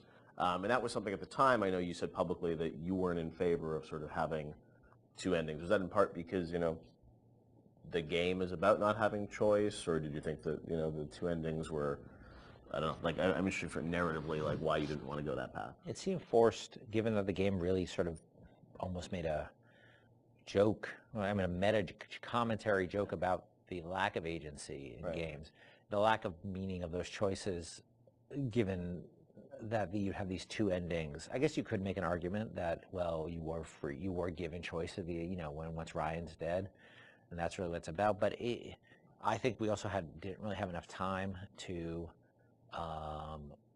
execute on those super well. I was pretty happy with how the happier one came out, with the sort of little sister focus, but it's a much more subtle story than I would have time to tell about your slow descent into you know, moral chaos and, Right. and dissolute living and all the things that sort of come along with a life that is sort of separate from a moral structure. It's a long story. And that's what I mean. You were just switching a cutscene. It wasn't like you were doing sort of a No. whole other level that was No. different or something. So the choice was. There's 2 cutscenes with very tight time and economic Or constraints. just start a nuclear war. Yes. And that's not, you know, You're that's a nice guy, or you start a nuclear yeah, war. and because we had so many problems on our plate, that was something I had to sort of do in the spare time. So I was pretty happy with one, but not very happy with the other. I know you had said publicly before that there was a. Por eso se another siente sort tan of more corto cuando ambiguous ending lo, than cuando you had lo originally vimos. planned, or what would you have done? There was a notion of an ambiguous ending, in which if I just wrote one, I would have found a way that would just talk about the moral ambiguity of the world rather than the sort of, you know, positive or negative, because it is such a. Look, I think we really tried with Bioshock not to sort of make a game about good and evil. It's really about circumstances and what circumstances lead people to. Right. And how they delude themselves with ideology to do things that they would think are evil, but it's okay because it's for the good cause. Right. And that's what I probably would have. If I just had one to write, I'd probably focus more on that. You know, how difficult it is to sort of align when you start being driven by ideology rather than being in the moment and thinking about the impact of what you're doing. Right. Sean, you talked to gamers, I'm sure, over the years. Did you ever get a sense of how many people harvested versus saved, and was there any sort of data? I mean, this is before the days where you get telemetry and data on like what people picked and whatnot. Yeah, I mean, anecdotally, it seems like more people saving Little Sisters, although I have a few friends that are, I just harvested every single one. I wanted to see what happened. So, I mean, I don't know if that was more, the game developer and them trying to see, what would Right. happen, but certainly for the most part, I think most people, which I guess is a good thing. It means that maybe people are good at heart. They kind of feel bad. They want they want to save the Little Sisters. So, yeah, I'll say it. The needle sways towards the green there. Time for bye-bye, Mr. B. Hurry! Hurry, Mr. Bubbles! Mr. Bubbles. The illusion of choice is a thinly veiled dynamic that drives many single-player gaming experiences. And while many developers spend a lot of time trying to convince players that choice is real and authentic in their games, the truth more often is that choice is a superficial concept in gaming narrative. Bioshock confronted this idea head-on, searing into our minds a innocuous 3-word phrase with an unforgettable new meaning. Would you kindly?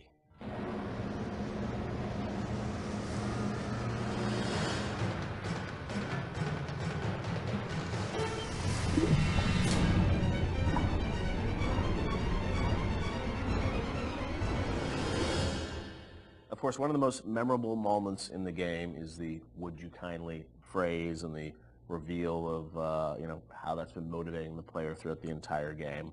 It's still, to me, one of the most classic kind of narrative moments in games in the past decade. What's interesting about that phrase is that it didn't always start like that. Can you tell us sort of about the evolution of sort of the the conditioning of the player? And there was once Excelsior was the phrase once. Yeah, this is.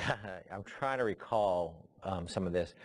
So we had the idea, because we had the Andrew Ryan scene very early, and we knew sort of all the events that would happen. There were phrases before there was "Would you kindly." The notion existed and what it meant and what it was, but we didn't actually have the phrase "Would you kindly" until later. So we had a bunch of terms we threw in there.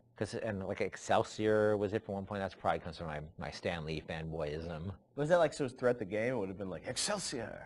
Just randomly There are some things when you're making games you just sort of throw in as like, we need Sounds something. cool in We a need Why don't you something head here. over there, Excelsior? And then it sits there for a year. Right. And then all of a sudden you kind of forget it's not good, right? And then until somebody comes along and says, dude. Seriously? Yeah. What, Or you meant it Excelsior? to be like a stub in. You never Right. meant it to actually gain traction, and then you're like, oh crap. But that sense of some phrase or word being repeated throughout the game that you wouldn't really realize its meaning until later, that was there very early on. Yes, yeah. And the fact that you would have something that seemed like a non-thing and then came back at you like a freight train later on it was there from pretty early. Sit, would you kindly? Stand, would you kindly? Run. Stop. Turn. A man chooses. A slave obeys. So that phrase evolved, but talk about that, the sort of meta-narrative of, being in a game, thinking that you have a sense of choice and making these decisions, but then obviously realizing that the player ultimately didn't have choice or was conditioned in a way that they would react to that.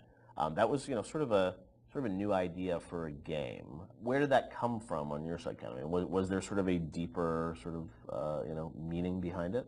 No, look, I think I was always interested in the concept, whether it's, Oedipus, not to get too pointy-headed here, but Oedipus sort of thinking he has, I'm going to leave, this city and go to another city because there's been this prophecy about me and I'm going to avoid my fate and I'm in complete control, and then finding out he's not in control at all, to the Manchurian Candidate, which is a story I love about, somebody who you find out is just a puppet, living a life of a man, and Fight Club. I always love those kind of stories about who am I and what is my agency in this world, because look, we struggle. I think everybody struggles though. How much we really have control over, and how much is our boss or parents or whatever telling us what to do. So that seemed like a natural thing for a story, and because it came from movies, that idea a lot, and plays, yeah. I don't think it was very, there was a lot of, it hadn't been explored in games really, and games are particularly interesting because you feel like you are interacting with choice, yeah.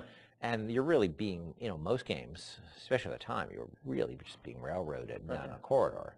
It's very easy to underestimate gamers, and I think probably I did a little of my own underestimation there, that it would be a little too pointy-headed for people, but people seem to really engage, probably because it spoke to an experience they had, a struggle as a gamer they've always had, which is like, I want to control, but how much control do I really have in this game?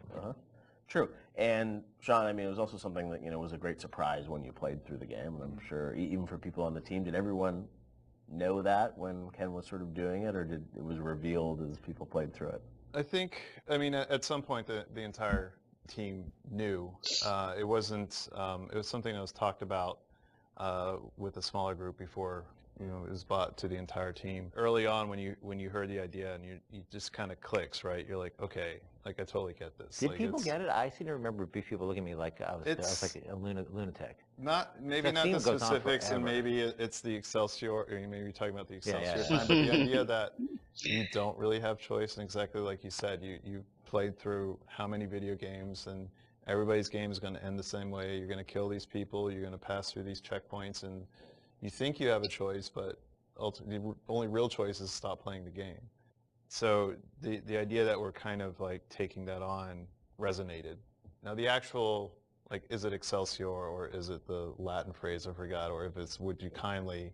See, here's how I remember it, and I could be, I could be wrong. Yeah. I can remember being so surprised by the outside reaction, because I remember the internal reaction being completely nobody connected or engaged to it. I mean, we worked on it. Yeah. And so I was kind of surprised by the outside reaction, because I kind of thought it was like, as I said, it's a bit academic, right? Yeah. And it could also be a function of, we're playing it close to the vest. I could be misremembering it, or it could also just be a function of nobody making the game had the experience of playing it through and getting to that moment. Yeah, that's what I mean, like it was revealed to them in advance of really playing it, so it wasn't that surprise. Yeah, they had seen it in all its really half-assed, development stages on the way. Out of order. Yeah, out of order and all that. And it's not really something you can play test over an afternoon, because it takes a little while to get to that point. You need to lack the knowledge about what the game is to be able to sort of have that experience all the way through. I know you guys have talked about the idea of Atlas, the voice actor changing, and it was, I guess, very important that you nailed that actor, right? And you trusted that actor until there was sort of the Fontaine reveal and sort of understanding that.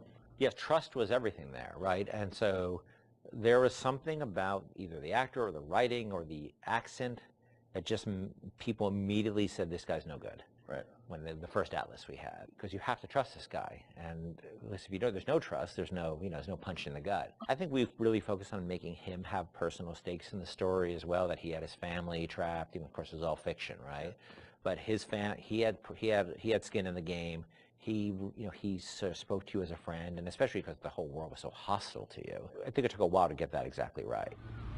Listen, I've got a family. I need to get them out of here. But the splicers have cut me off from them. If you can reach them in Neptune's bounty, then maybe, just maybe.